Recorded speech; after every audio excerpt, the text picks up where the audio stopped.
we want to figure out some reasons why Scandinavia basically is on top of the world. I learned in Denmark the glass is half full and not half empty. You can have eyes on the prize, but you still remember to enjoy and have fun. Ball across the Dylan. He double in flight. Oh, what a start! Into the net. She does it again. Yes. And Vilstrup are the champions of Europe. To come up with something here. She has a game. The keeper. What a comeback!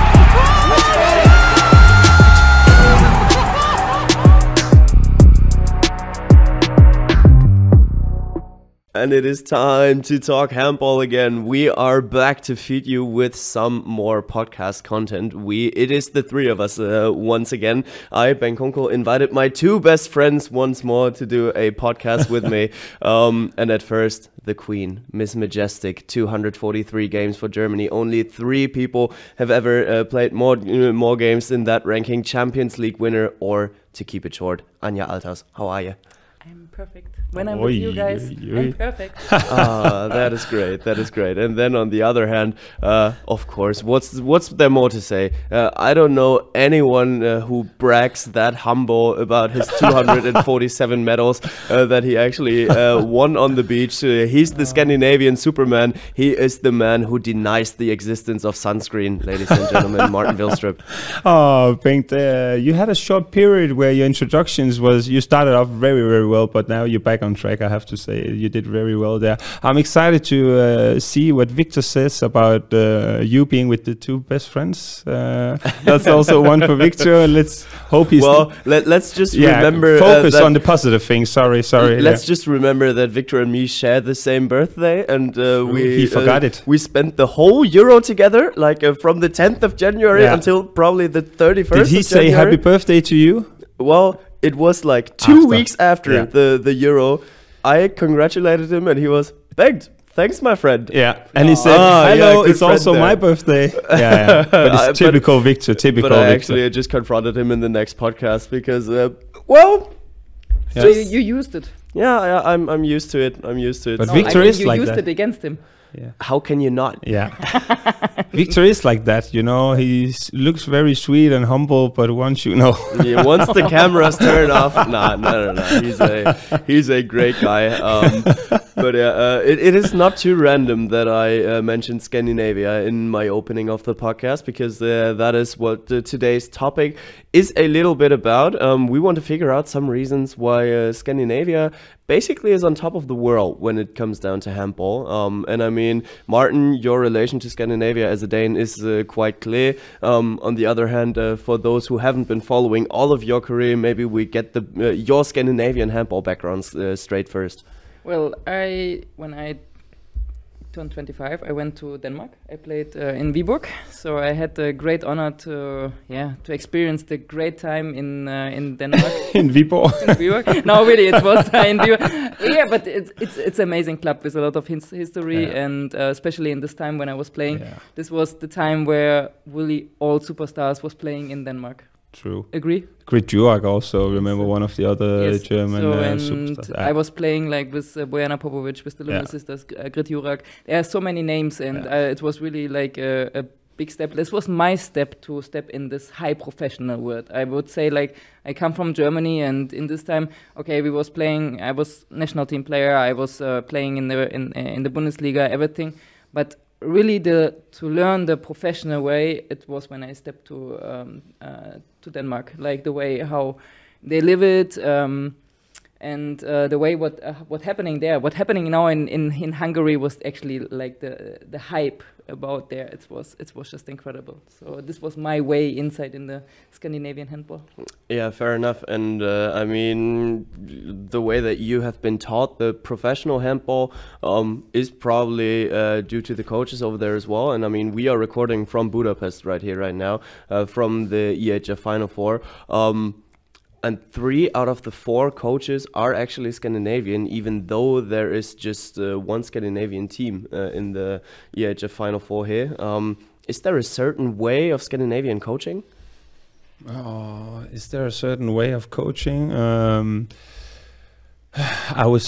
general, I would say, especially on the men's side, we speak about, then I would say, yeah, it needs to be great in defense and run fast counter attacks and score the easy goals. But I'm also, on the other hand, which team don't want to be good in defense and run the counter attacks? But it's also about the tactics, and I think just in general, the culture within. When do you train? How much do you train? Going to the gym. And well, Anja can say more about it, when culture difference, because you can train in one way in Germany, which is maybe not the wrong way, or Denmark is not the wrong way, but it can be totally different about it also in Denmark. And also for myself, I didn't play that super high in level in Germany, but just me going from Denmark to Germany, whenever I have played a top game in Denmark and I had a small injury or something like that, the coach would more like put his arm on me, hey Martin, you can go to the gym and just take the day off. In Germany, it's like, okay, are you injured? But are you so injured you cannot train? Or how is it? Like, if you're not that injured, you cannot train, then go ahead and train. Yes. I don't know if that has something to do with in general. It's more like pushing more hard. And is it beneficial for the Danish ones to be more sweet and taking care of it? I don't know all the time, but there are some cultural differences. And to answer your question regarding Danish coaches, I don't know specific about that, because I would say that each Danish coach also have their own advantages and strengths. For example, this at the EHF Final Four, we would see that Jakob Vestergaard, also from Biedenheim, he's also tactical, well prepared, and small details. But okay, I bet Jesper Jensen is also, and Per Johansen also, about the small details and well prepared for an event like that. So it's a tricky question. But I think, to be honest, also what we listen about Jesper, that he's also so emotional. He is super emotional. So I think this is, for me, it was when I came from Germany and I had all of these coaches, and actually what you also say, like for me it was like I cannot train if I have my arm in my, on the wrong side or whatever, like you just push through. You're a hard worker, you're going through. And when I came to Denmark, like having this mentality, which is first of all, everything will be okay. Yeah. Like you come as a, I felt like all the time I was like tense all the time, like this. Yeah. Okay, we need to make this. You like working, and then you come in, and I was like focusing. And okay, I was also a little bit young at this time and not so experienced, but coming there, and I had a lot of energy. Like I have now a lot of energy, but imagine before there, and not even, and there I hadn't even had a filter or something like this, So I was just like poor. Anja bomb, and and then you have like this mentality. And I remember I had so many situations also like on the field, I was spreading my energy everywhere. And then also like the players, I learned so much from players like Rikisko, who just came to me and say, Anja, can you change the situation right now, like in this calm mode? And I was just like, no. I was just like, okay, then just make it better. But I was also, why can you be so calm in this situation? Exactly. This was like my first reactions. But actually, to having also in the trainings like more these details what you speak about. Yeah. First of all, also in the time, I think the Scandinavians understand more like this fast how to make it. The fast break and this. Racket, how you're calling it? Counter attacks, the long pass from the goalkeeper. Exactly, and I think this is something where you really got specialized, which became this Danish style, and but also the mentality from the coaches, like we say, like also more on this to make you better, not that you would take the time for the shooting trainings, for example. Like I had shooting trainings in Germany. And I learned in Denmark actually now, which I take after for my coaching career, like, okay, you need to step up. For example, if you have a problem shooting from this position, so you put pressure. But on one hand, the shooting trainings in Germany was all the time that you get punishment. Ah, okay. So I understood in Denmark, for example, that they give me time to make it good in trainings. You understand? If I'm not making this good in the training, how the hell I should make it then or have the confidence to make it in the competition in the game? So there, the coaches was not killing me if I tried. For example, if we train and I just make a spin shot. Yeah. There I got like, how you can do this? They shoot normally, like in Germany. In Denmark, it was more like, okay, good try. You know, so and I think I learned in Denmark the glass is half full and not half empty. Yeah. And I think this is, for me, it was a huge change of my playing. Denmark was the best step what I could do, like the way how I grow as a player. There's been also a lot of talking in Denmark about development of players in general, that we like these kind of characters and we like to be spin shots and nice lob, and how can we involve that or develop that whenever they do it in practice, and then we shout at them or yell at them and then put pressure on them to say you're not allowed to, but whenever the game is there, then how can they manage to do it if they haven't been putting any practice or training into it?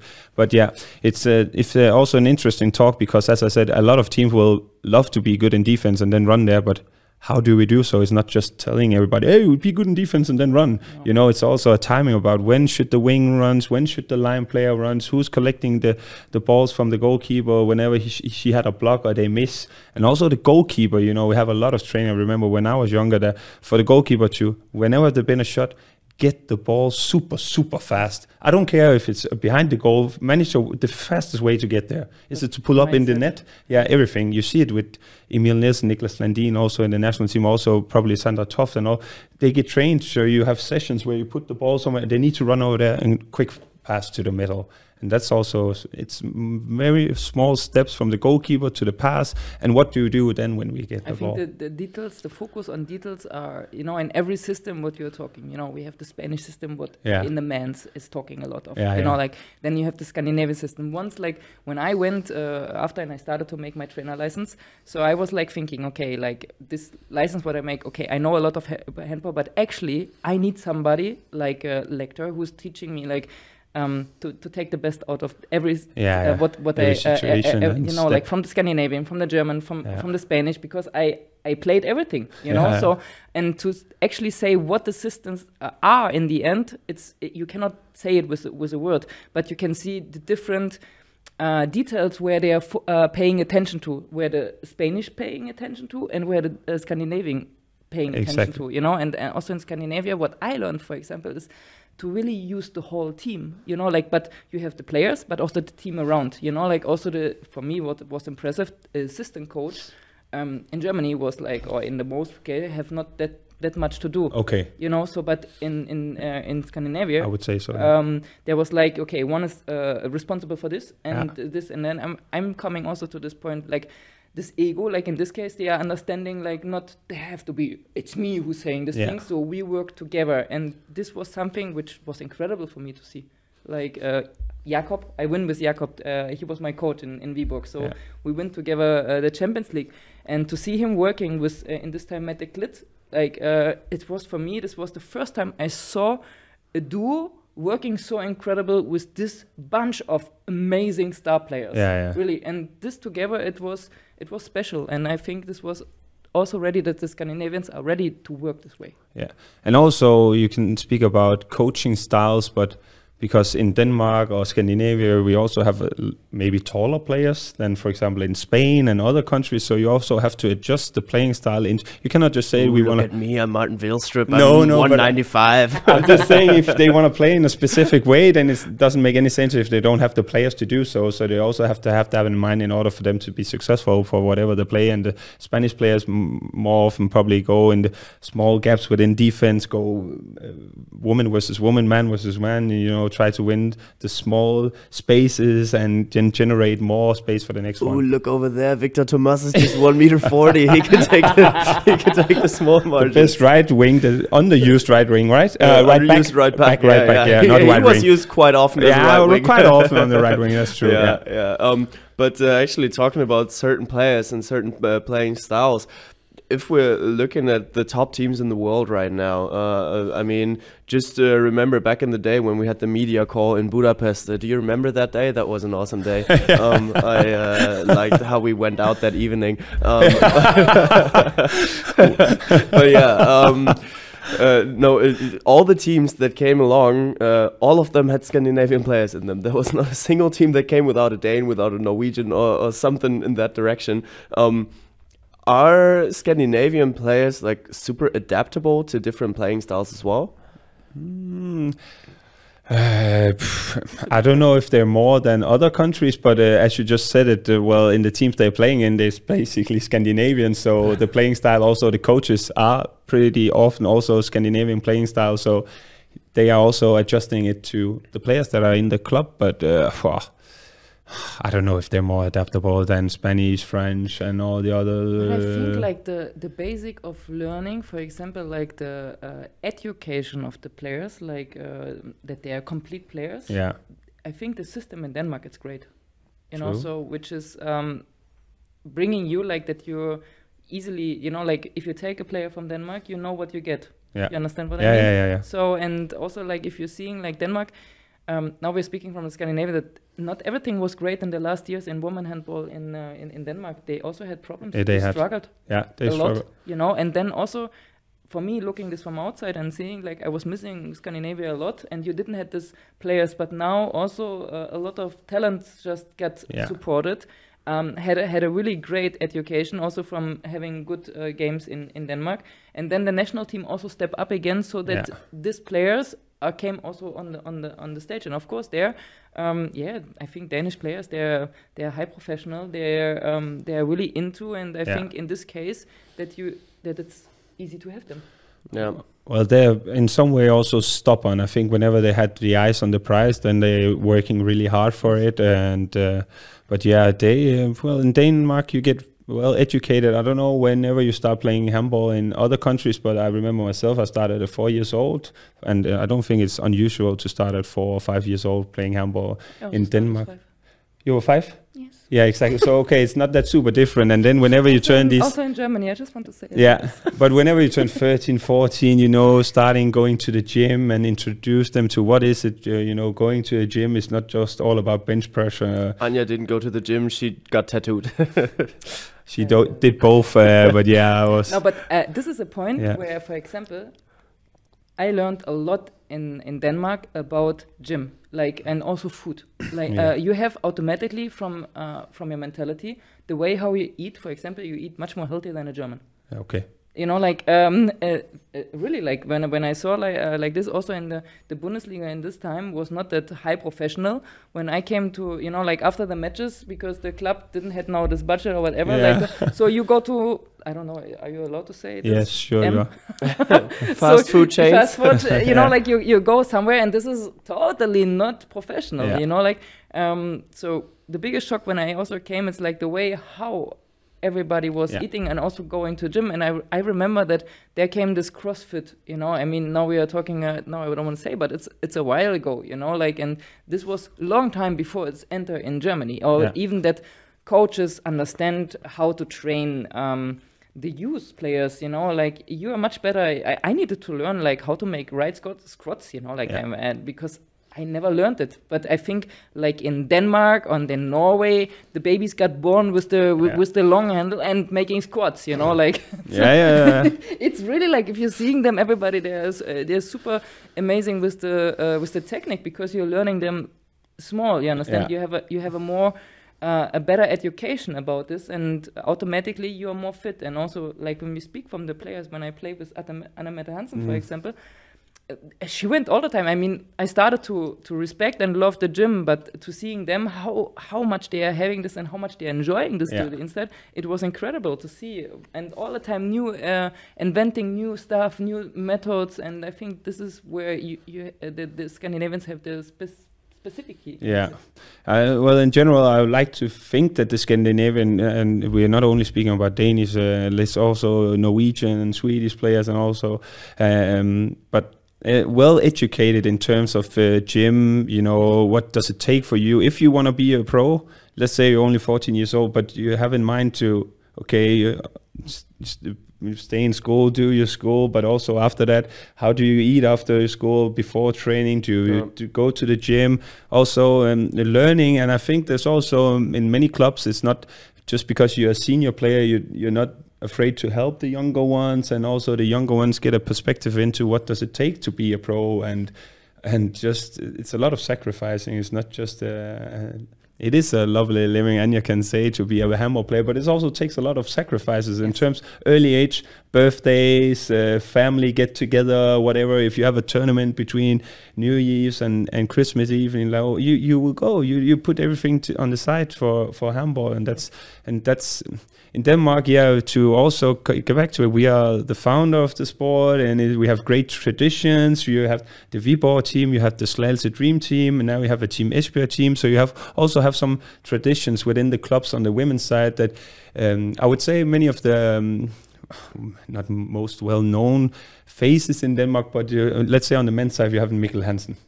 One of the most famous guys in Denmark. Obviously, that's also going to push more people into playing handball, and it's one of the biggest sport in Denmark, for example. It is handball. I would say football is probably number one, although we don't want to admit it, but then handball number two, which also means that a lot of people are playing it and will try to influence. I remember when I was younger and I was 8-9 years old, I was asking my friends in school, hey, come join me and play handball. Why don't you try it? And people were more like, hey, football, come and try it. Let's see how you do it.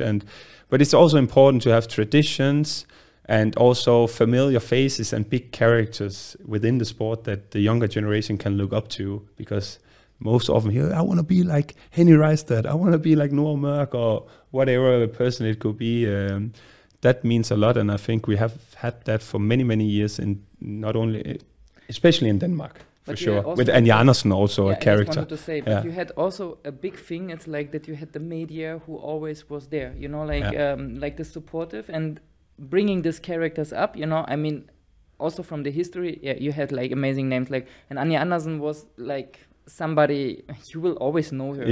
For sure. It's like a name which it doesn't matter how a generation will come, you will always know her, because and even there in this time, if you're really watching, it was really advantage, even let her to be like this. Exactly. It is not common, and not a lot of coaches, and especially also now, sometimes I'm missing more, like this kind of characters, because okay, we are living in a new society. You have to take care of what you say, how you speak. Everybody wants to have open people, but if you're open, you get a shitstorm. So it's or if you're making something and you get judged, the society went kind of in this way, but she was a person who was not afraid for nothing, and I think she make a big step for handball in Scandinavia, but not just her. There are so many other big names, and I think, but the most important was that the media was supporting all the time, the handball. This what is going on. I think this was also very, very important. Yeah, it's a golden generation with Anja Andersen, Camilla Andersen, and all the other names that are in there, and also the Swedish men also had before that Super Wislander, Löfgren, and all these kind of players. And at the moment you were right about the Danish women national team had a down period. I think after Jesper Jensen took over, they are getting back into the right direction, getting medals and stuff like that. But in general, just on men's size, Norwegian women's, who are they're always there. Yes.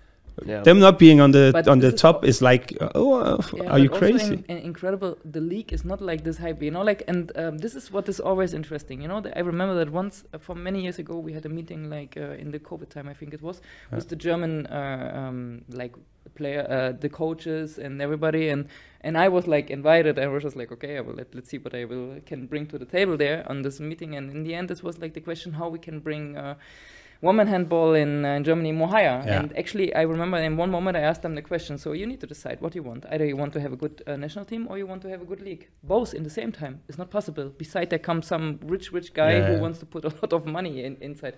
But you need to make a decision. And I think the Norwegians, they make it really, really smart. They have a great system how to develop the players even from the ground, really make them as a pro. Then they have an amazing system in the youth, that even if there's one talented player, they cannot take all to them in this generation to the tournament. And they're bringing already a young player, which is maybe in the next 2 years will be the next superstar, maybe the next Stine or whatever, bringing to the championships just to see how everything is going. And I think they are doing this so smart and so smoothly, no other country is doing this. So this, what they are working, I think this is big respect. also schools in Norway and Denmark accepting going to school, but also you kind of have these handball schools, I would call it. I don't know if that's the right word to put it, but where you can combine trying to make it within handball, but also staying in school. And you're totally right about that. Also, youth players, the last youth players year they have, you often see that then they try to involve them into the senior team. They do it in GOG, especially, take them to a couple of matches, see how it works, But it's also important to say that they also need to be mature enough to go abroad.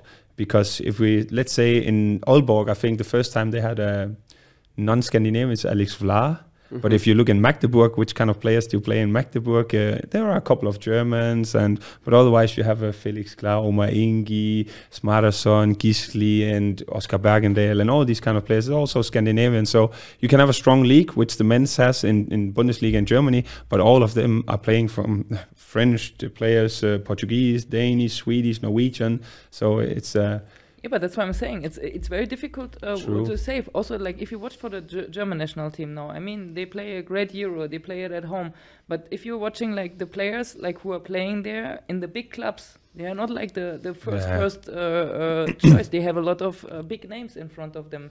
Also, like in Denmark, when I was playing in Denmark, I remember there was a discussion from the Danish side, like it's amazing we have one of the best league in this time for the women, but the national team was starting to suffering because the Danish players were sitting on the on the bench, you know, because there was so big names. So it is really tricky how to do it, you know, and on which way, and that's probably also what we see a little bit with the German national team on the men's side.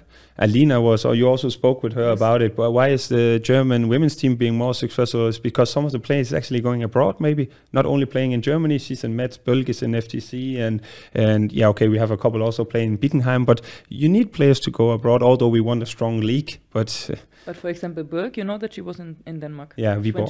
She was in Viborg. She went, and I really think, like, if, for example, now I was like thinking, I'm in Macedonia, and I would like, really, I say for me, the best scenario would be like for a small country like Macedonia to create a cooperation with different countries, you know, with Denmark, with Germany, with Hungary, like where really like it's you have great education.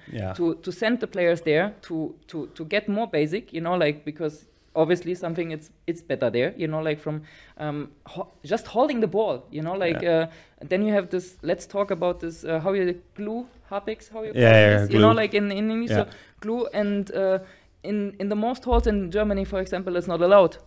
You know, so the most young players, what I'm seeing, like that they already have not a good technique because they cannot hold the ball. Then you're speaking, is the ball too small? Is it too big? Something like this, you know, like because then you have the standard sizes where I'm seeing like some kids, it looks not good because they cannot hold the ball, but is not allowed to use the glue. In Denmark, they're eating the glue. They're living with the glue, you know. So when I came for the first time there, I could not shoot. Like this was like too much on it. This was too much, you know. So I needed to. Normally, it's actually the line players that put a lot of on it. But I also after I'm like I sleep with glue, you know. Like we became the best friends ever, you know. So, but it's like something. You're sleeping in a bathtub full of glue. So like, oh, my dream glue, please. So no, but this is something which I say the difference. If we are come back to the topic, this is the difference. And you know, like also the system we had in Viborg. I don't know if it's still like this, but okay. There, when you signed a contract. As a pro, you had in the contract standing because they had this college, the Handball college, and then you have once in the week you need to go to this college, you know, to train, and it doesn't matter if you. And my English to this time was 0, so and no Danish, so and I needed to find a way to communicate with this young kids which are just watching you like this, but they are learning from the best, you know, like they learn from. We had the men's team. We had the women's team, and there came Bojana Popovic, Grit Jurak, me, who could not speak anything, but I learned also in this time how to give it better. And I actually, before I thought I will never be a coach, but then suddenly I had the coach. And I remember once, it's the funniest story ever, I had on my schedule spin shots. And I was just like, me. Spin shots.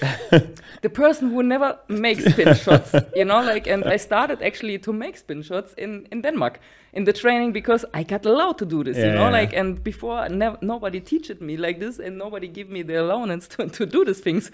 And then I should teach these kids like to make spin shots. And I was just like, okay. Then I asked, what do you make for exercise? Yeah. And this kids was standing like, dang, dang, dang, dang. And I was just like, I think you know it. Yeah. So it's like, they showed me, actually, they started to show me how to do this, like, and then I was just like, embarrassed. But on the other hand, I was just like saying, okay, they have this openness to learn it and to be creative. And this is something which is for me the difference. Like, if you also ask many of the national team players, what advice would you give them?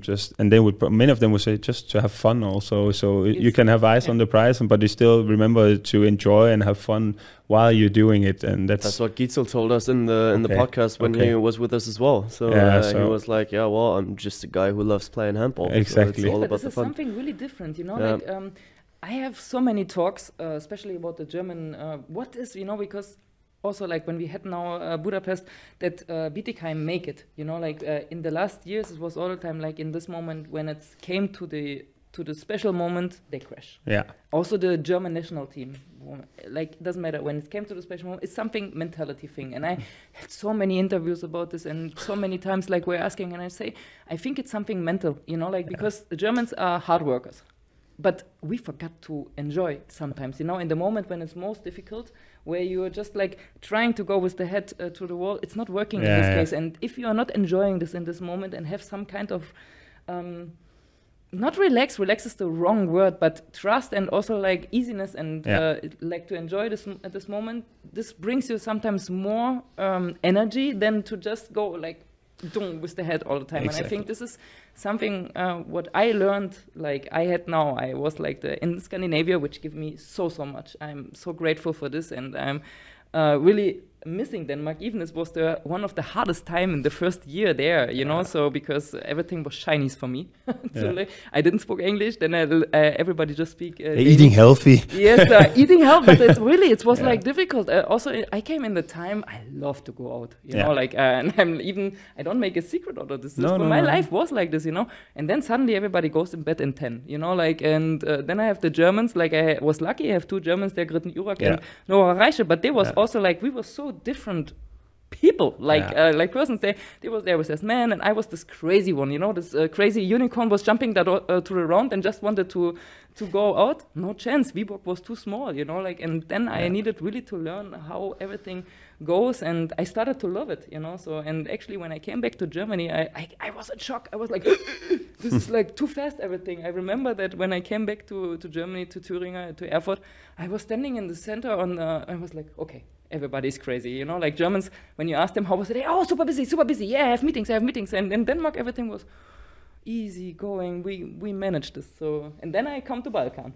This is a different story. So everything is like different. So all in all, I think it's incredible and have a lot to do with the mentality. Yeah, but also remember, like, it yourself, Anja, for all the big tournaments you played, but also the players we spoke with, the EHF Final Four, media calls, and it's like, how many hours of training did you put into it? How many sacrifice did you put into and to just be focusing only playing this semi-final? Remember to also go out and enjoy it. It can also be the last minute timeout in Denmark. It's like, easy guys, easy. We are in a comfortable position, relax, and reminding yourself about that. But even this is difficult. It is super. It's easier to set than done. On this day, I had to talk with Senja Smith exactly about this, and I told to her, I say, just go, give your best and enjoy it. And I even say after, I know it's difficult. Yeah, this word sounds so easy, enjoy it, but it's in this moment it's not. And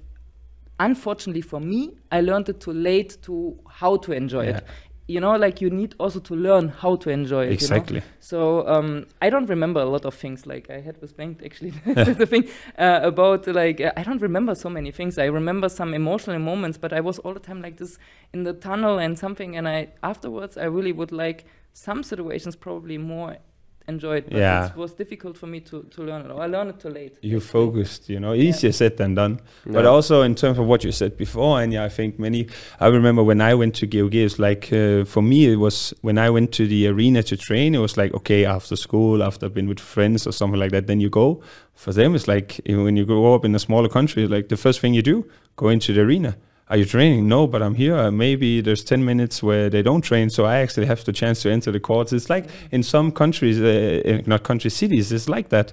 Okay, the arena is the main thing, so we go over there and sit there and watch the older ones play. Maybe we can learn something, speak with them or train. And also in GOG, there also been a documentary about it.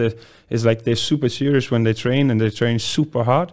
But they're not afraid to admit that whenever they have a party arranged, they're gonna party. But this is they're gonna enjoy. Come on, you have to It's like I have a lot of times when people ask me, "Are you allowed to party?" Well, if I have the weekend off and I choose to do so, I can. And remember, partying you can do, and you can either choose to drink 1 bottle of wine, or you can take 3 bottles of wine if you're capable of drinking that much. I don't know, Anja. But yeah, you know, it's human beings. But on the other hand, it's also just to put in the perspective of saying, okay, we work super hard, but we also enjoying the basics or the normal stuff. It's like it's not super like super overnatural people playing there. They worked super hard to be there, and they did whatever it takes to get there, but they also love to, you know. This is also a bonding, you know, like I think especially in handball, like we're a team sport, so and I think the best bonding what you can do, go out. I mean, that's a good socialization with your team. Yes, you know, absolutely. Like we actually like had in Viborg. It was the first time that the coach sent us out. I mean, we went to a place, and actually it was just like, go out. How often would you hear that from a coach? No, but it was really like, and you know, there will always happen some situations. So that's why when I'm speaking now, you know, like with for example in this respect to talent and something, I'm very straight, and I'm telling you, okay, it's not easy. You know, if you want to become a pro, you have to make sacrifices. Of course. A lot, really a lot, and which is hard because especially in the younger age, you're seeing your friends, they are going on some trips, or and now especially for me, like I'm listening, like they have been like there together, and like people which I grew up together, and I didn't have this. I was in the handball hall, you know, so you have to make sacrifices. But on the other hand, if you're going really into this, you will learn so much. You will step out of your comfort zone. You will have friends all over the world, which is just amazing, and you will see incredible places which you will probably never see, and you will learn different mentalities. So if I'm just saying for myself, I think the person who I am now, I would not be if I'm not stepped out and learn the Danish mentality, learn the Hungarian mentality, learn the Balkan mentality. So I'm like combined from this, and I think I would not be this person with all the influence. And I'm really proud to say that I love to speak Danish, and I love that I was playing there, you know. So and I'm really kind of missing, and I became like a half Danish little bit, and I was sometimes counting to the Danish players. But it's something which you this gives you in this incredible world, and I'm saying that. But I also say, and if you're a party, you make party. You know, like it's because this is something which you work so hard. You sacrifice so much, and if you have time to do it, do it. Enjoy the big moments. Because this is also something which is incredible in our world. So. We can also party, or even though we maybe don't do it that often. Because I remember when my friends were like inviting me to big events, like, but why are we even inviting Vilstrup? He's not coming. It's like he has to train on Saturdays or whatever. If there's a Friday evening, you know, and it's like, and whenever you get older, and now I'm the kind of person that I feel in some way a little bit bad about, because if I invite someone to come to one of my events, then I invited them for a reason for them to come, but I've always been the person who said no.